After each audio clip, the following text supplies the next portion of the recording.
आपण इकडून जाऊया अमेरिकेत सिद्धिविनायकची मंदिरं. एक सॅन फ्रान्सिस्कोला आहे, एक न्यू जर्सीला आहे आणि एक टोरंटोमध्ये मिसेसागा टोरंटोच्या बाजूला. बा ते सगळं सामान गेलंय. कोविडमध्ये माझं ते काम बंद पडलं. अच्छा. आता पहिल्या तुम्हाला मंदिरापासून आणि का मी तुम्हाला सुरुवात झाली ते तुम्हाला जरा. ते सांगतो मी. हं. मला असं वाटत राहिलं की सिद्धिविनायकच्या मंदिरामध्ये फंड हा चांगला आला पाहिजे. हं. हॅपन टू बी 2008 ते 10 मध्ये मी केलेलं मंदिर होतं ते. हं.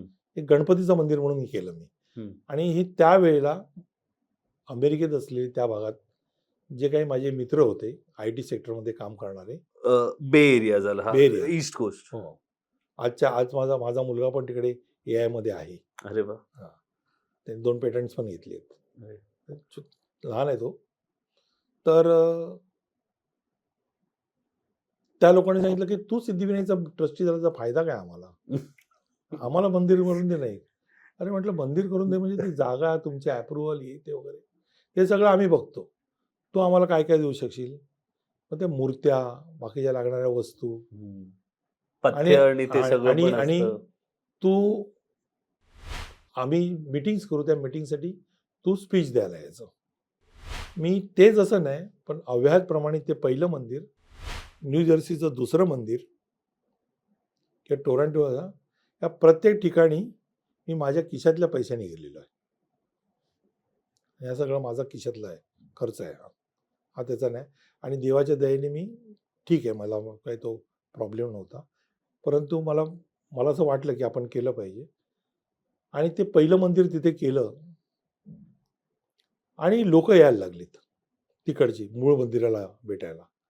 म्हणून सिद्धिविनायकच्या आतमध्ये मी एक छोटासा असं कॅबिन बनवली पॅसेज बाहेरच्या बाजूला. तिथे एक PRO बसवला आणि व्हाईट कपडे घालून 4 अटेंडंट बसवले. जो कोण, आणि वरती लिहिलं NRI and foreigners will be attended here. जो कोणी येईल तिथे, तो जर कुठचाही फॉरेन कंट्रीचा असेल, इंडियन ओरिजिन असेल नसेल तरी, आणि त्यांनी सांगितलं की हे माझं ड्रायव्हिंग लायसन आहे परदेशातलं किंवा हे माझा पासपोर्ट आहे, तर माझ्या सिक्युरिटी गार्डनी त्याला घेऊन जायचं आतमध्ये. तर त्या गर्दीत तो घाबरतो, जात नाही. तो जाऊन आल्यानंतर ते कार्ड जे आहे ते आजही माझ्या खिशात असेल कदाचित.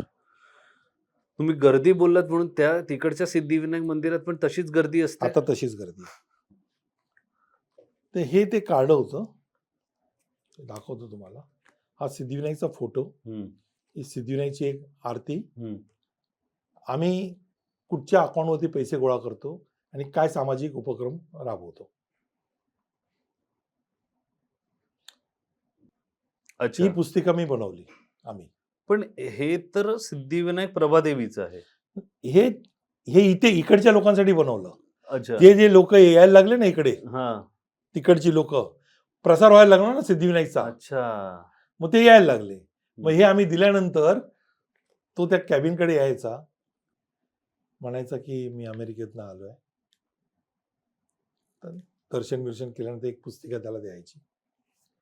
त्याचं नाव, ईमेल ॲड्रेस, मोबाईल नंबर घेऊन घ्यायचा.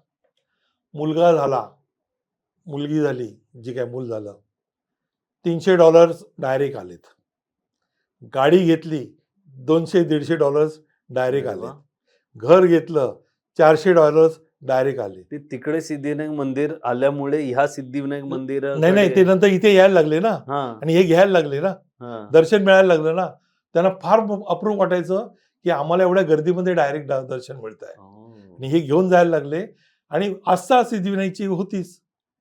त्या आस्थेचा वापर करून जे नाहिरे होते आणि जे आहिरे होते, त्या आहिरेंकडनं पैसे घेऊन ते नाहिरेंच्या घरात पोहोचवले. खूप म्हणजे खूपच छान. आणि हे पहिलं मंदिर झालं. नंतर दुसरं मंदिर, अमेरिकेतली लोक आली, वेस्ट कोस्ट साईडची, न्यूयॉर्कच्या परिसरातले, म्हणाले इथे आपल्याला एक मंदिर बांधायचं आहे. मी म्हटलं मंदिर नाही बांधायचं, म्हटलं या इथे आपण प्रोजेक्ट असेल तरच मी करणार. तर काय तुमच्या डोक्यात कल्पना आहे? तर म्हटलं मंदिर असेल, मंदिराच्या बरोबर हॉल असेल लग्नासाठी, बँक्वेट हॉल वगैरे, ज्याच्यामध्ये लोक तिथे येतील, हम्म, आपल्या लहान मुलांना कल्चरल प्रोग्राम्स होतील, हम्म, त्यांना संस्कृती कळेल त्या ठिकाणी, मॅच मेकिंग सेंटर्स सारखं गोष्ट होईल, वयस्कर जे रिटायर्ड होऊन आलेले तिथे बसतील हम्म.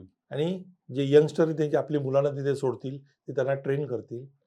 त्याच्या व्यतिरिक्त ज्या मुली लग्न होऊन अमेरिकेला जातील, त्यांना डोमेस्टिक व्हायलन्स झाला, त्यांना लिगल राहणं ह्याची मदत पण करेल, की फॉस्टर पेरेंट्स म्हणून शिकायला येणाऱ्या मुलांना पण ती मदत मिळेल. ही 6.5 एकरची जागा आम्ही घेतली. मी स्वतः फिरून ती जागा मिळवली, विकत घेतली. ही तीच जागा याबद्दल आपण बोलत होतो, की तुम्हाला अमेरिकेमध्ये एका एका व्हिजिटमध्ये ज्याची अप्रूव्हल म्हणजे मिळतं. अमेरिकेसारख्या देशमध्ये एक मंदिर बांधताय त्याच्यासाठी पण तुम्हाला एक टाइममध्ये अप्रूव्हल मिळालं. येस. हं. आणि मग ते अप्रूव्हल मी त्या ठिकाणी घेतलं आणि मग ते मंदिर ते आता फार चांगल्याच केलेलं आहे. हं. ते सगळं चालू आहे, फंक्शनल आहे? एकदम चांगल्याच केलेला आणि मॅक्सिमम अमेरिकेतली लोक त्या मंदिराला येतात. हे टॉम्स रिव्हर न्यूयॉर्कचं आहे. न्यूयॉर्कच्या बाजूलाच आहे. टॉम्स रिव्हर म्हणून आहे ते. Tom's river. न्यू जर्सी म्हणतात न्यू त्याला. जर्सी. ओके. आणि तिथे ती लोक येतात. हे दुसरं. आणि तिसरं मी मिसेसागाला सुरू केलं होतं. मिसेसागा म्हणजे टोरंटोच्या बाजूला. बाजूला. माझं सगळं सामान विमान गेलं. ब्रोनी कॉम्वेल म्हणून त्यावेळची तिकडची मेयर होती. हं. तिने मला कबूल केली होती जागा 3.25 एकर द्यायची. पण ते कोविडमध्ये मला ती मिळाली नाही जागा आणि ते पण माझं सगळं सामान तिथे पडलं आहे. सध्या टेम्पररी तिथे पूजा अर्चा होते आहे आणि अच्छा. मी आता जाईन आणि ते मला मंदिर एक तिसरं एस्टॅब्लिश करायचं आहे. त्याच्यानंतर मला पुष्कळशा विचारणा आल्या. मला मॉस्कोमध्ये मंदिरासाठी विचारणा आली. अरे वाह! मला सरेमधल्या मंदिरासाठी विचारणा आली. तुमच्या ऑकलंडमधनं विचारणा आली. म्हणजे कुठेतरी ते 10 वर्षाचा जो कालावधी तुमचा सिद्धिविनायक मंदिरात होता, देव इतके प्रसन्न झाले, की आज जगभर त्याचे तुम्ही मंदिरं का ब्रांचेस बनवण्याची अपॉर्च्युनिटी म्हणजे 3 तर तुम्ही ऑलरेडी घडवले आहेत आणि अजून हां, म्हणजे आता तो पाईपलाईनमध्ये आहेत. आता माझ्या तरुणपणाच्या काळामध्ये हे सगळा मी वेळ तिकडे दिला होता. हं. लोकांनी मला हे योग्य वाटलं सामाजिक दृष्टिकोनातून काम करायचं. पण मंदिराचा वापर माझं एक शेवटचं म्हणजे माझं सर्वसामान्य म्हणणं आहे, देव कोणाचा कुठेही असेल, हं. तुमच्या हातात आहे तुम्ही त्याला कसं वापरायचं. हं.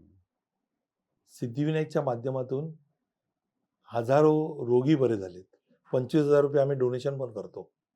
आजही चालू आहेत ते. आजही चालू आहे.